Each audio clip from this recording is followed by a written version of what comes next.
From the great halls of their house, there are assembled three who hope to one day be the world's greatest driving heroes. Created from the cosmic legends of the universe comes our team captain, the Vision, Bill Fisher. Their soon-to-be Wonder Woman, Vicki Fisher. Our Captain Marvel and head flight trainee, Jennifer Skripchuk. And our Batman, the master of tools, gadgets, and all things mechanical, our mild-mannered soon-to-be billionaire, Alan Danvers. Their mission, to fight injustice, share what is right and wrong, to get you out of your house and come out racing with them, and serve all mankind. They are the Garage Heroes in Training Team.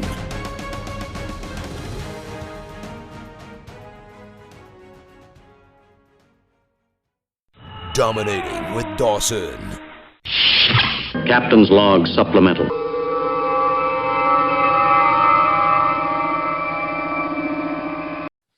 So, Miss Vicki.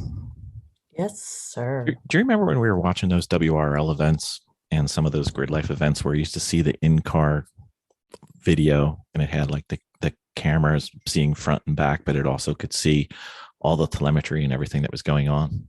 Mm-hmm. You know, most of the ones that we liked were taken by the Sentinel system. Remember James came on our podcast earlier? Right. You know, we have no excuse since he lent us one for trial and demonstration purposes. We should actually probably put that in one of our cars. Maybe two. I really think we should. I think we should. I know. Because then we'd look like the immature endurance racing team that we are. Oh, wait, I mispronounced that, didn't I? Sorry, my bad. We could So what does the have, Sentinel system do? we could have 3 cameras with picture-in-picture. We could have, if we ever get the AIM system to work, open invitation to anybody from AIM to come on and give us a little bit of love. We need some help. And then we could have all our telemetry on there. And then we can have it streamed live into the paddock or around the world to our millions of fans. We're apparently very popular in Kenya right now. Don't know why, but that's fine.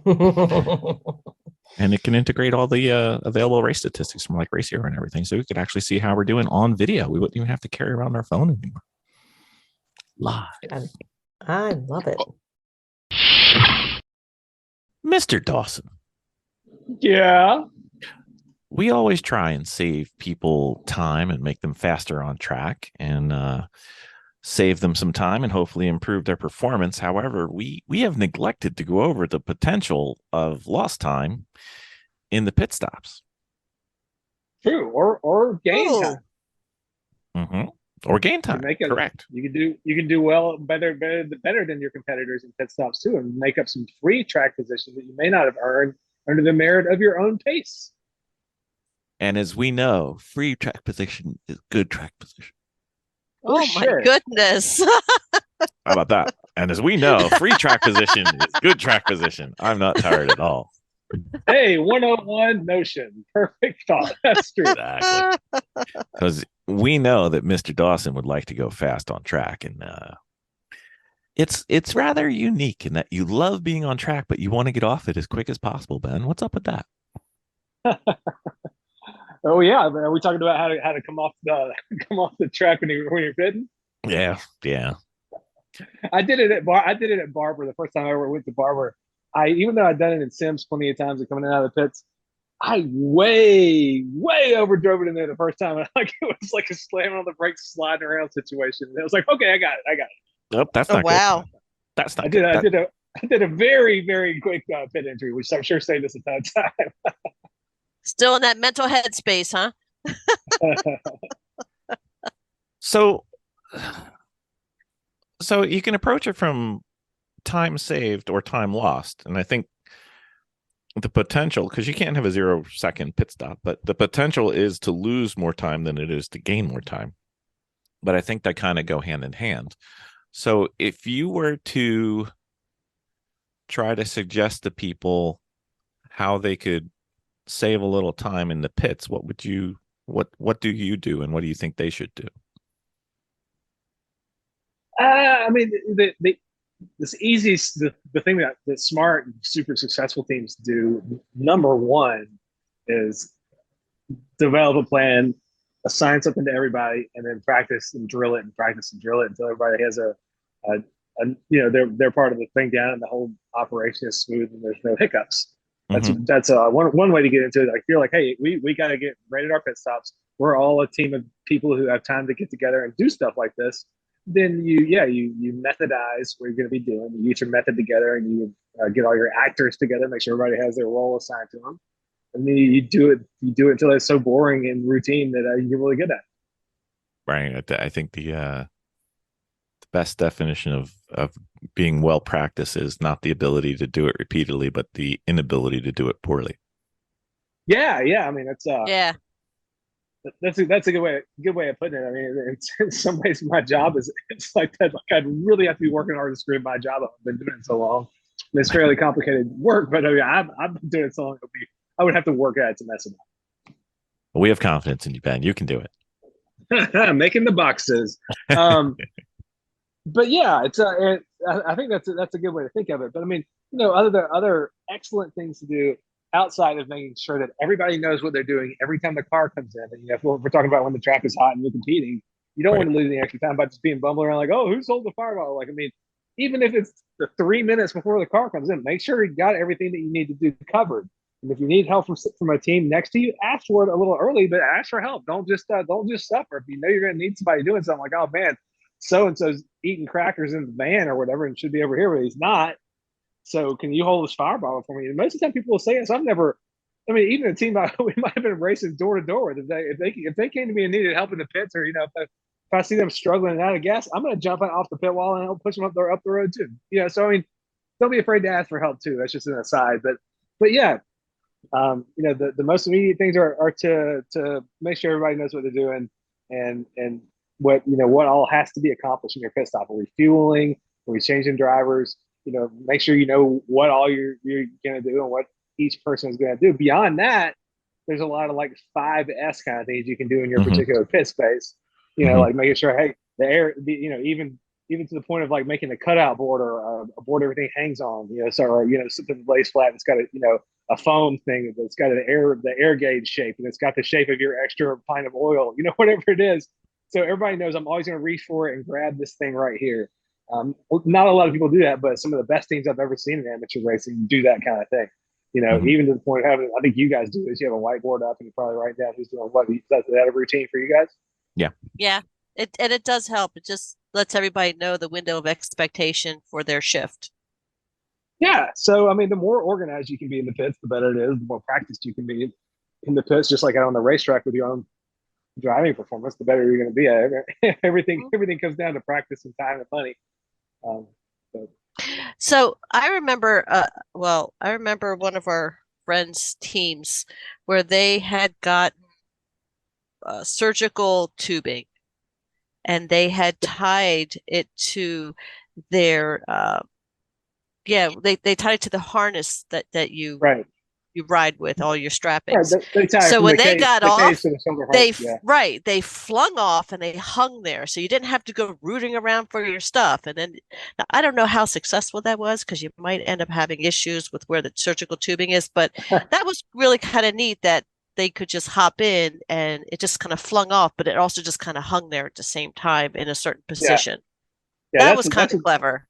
That's an old pro racing move. It's a very, very smart thing to do, as long as you're not moving the seat way back and forth, or you're like stretching the tubing too much. As long as you practice it a few times and it works, it makes sense. But you're touching on something else that's pretty basic, good pit behavior that will help for smooth driver changes that people often forget. Even my own teammates are not always great about this.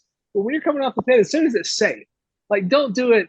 I don't know. I'm scared to uncinch my belts until I'm very, very close to stopping or pull it to a stop. But take the couple seconds to loosen your shoulder harnesses all the way. And if your lap belt, if you guys are like maybe adjusting just one side of your lap belt, if the person that after you is a little bit bigger, definitely try to slide a little bit of that lap belt out. That way, the person getting in after you, who maybe a little bit bigger, isn't trying to reach for a way short lap belt and trying to get it pulled up. Like, go ahead and do that for the next person, so they can just easily get in. So that's something to think about. Is always slack those belts. To make it easier to get to the next one. Yeah.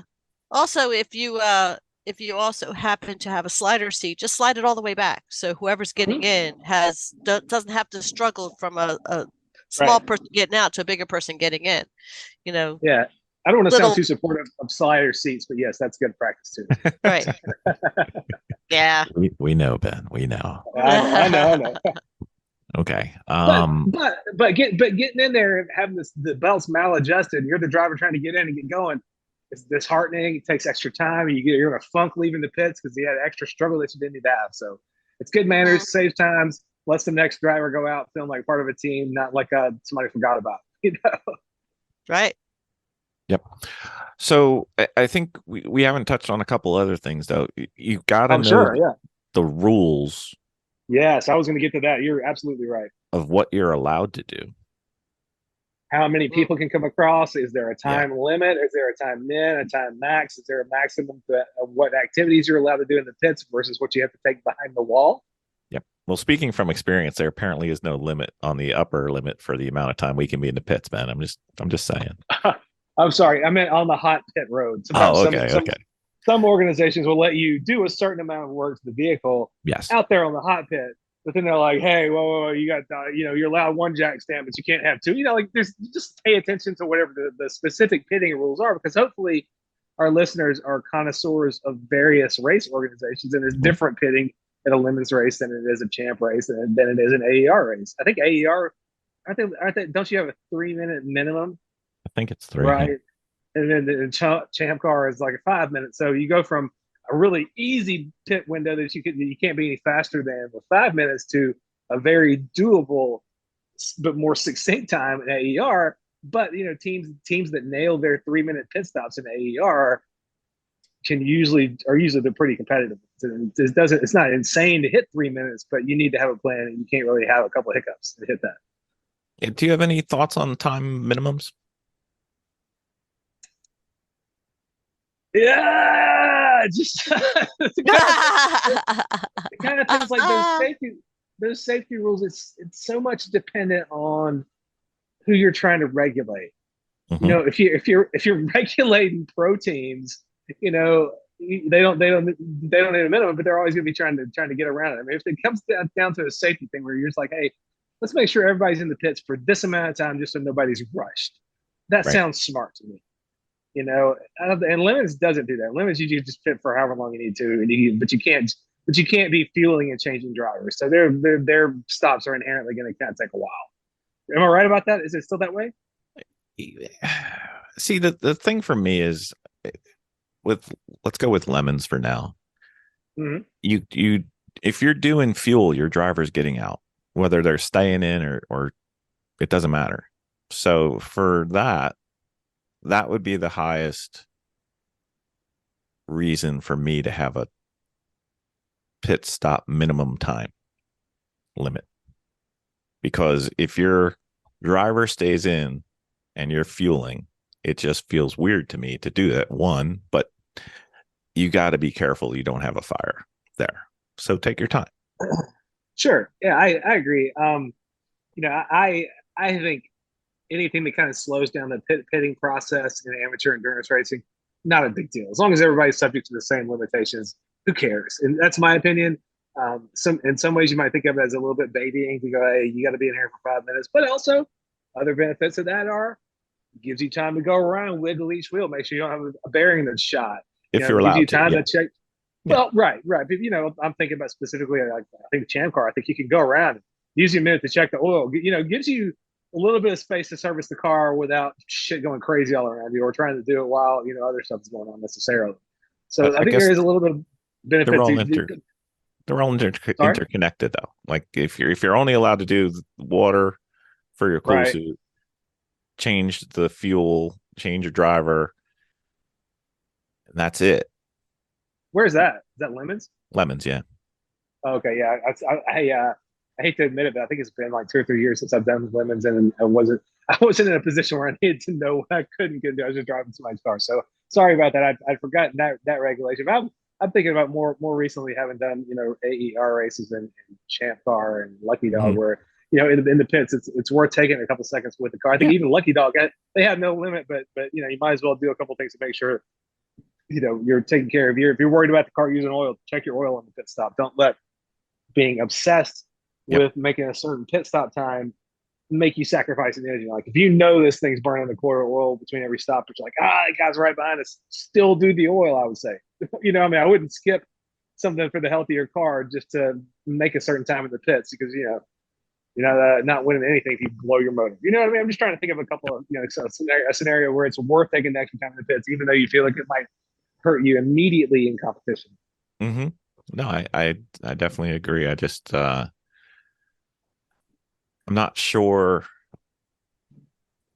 given the rest of the interplay between the rest of the rules, if the pit stop minimum time is always safer necessarily.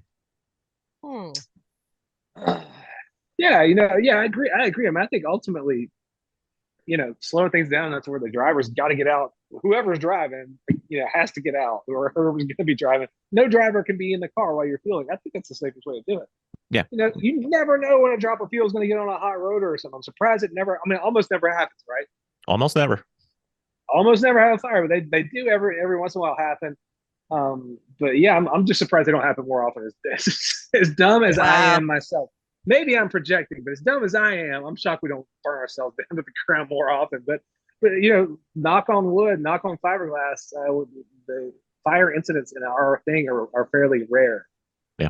But I will never look askance at an extra safety measure. I mean, none of us are pros. None of us have the best safety equipment. None of us have huge fire extinguishers to put out a big fire.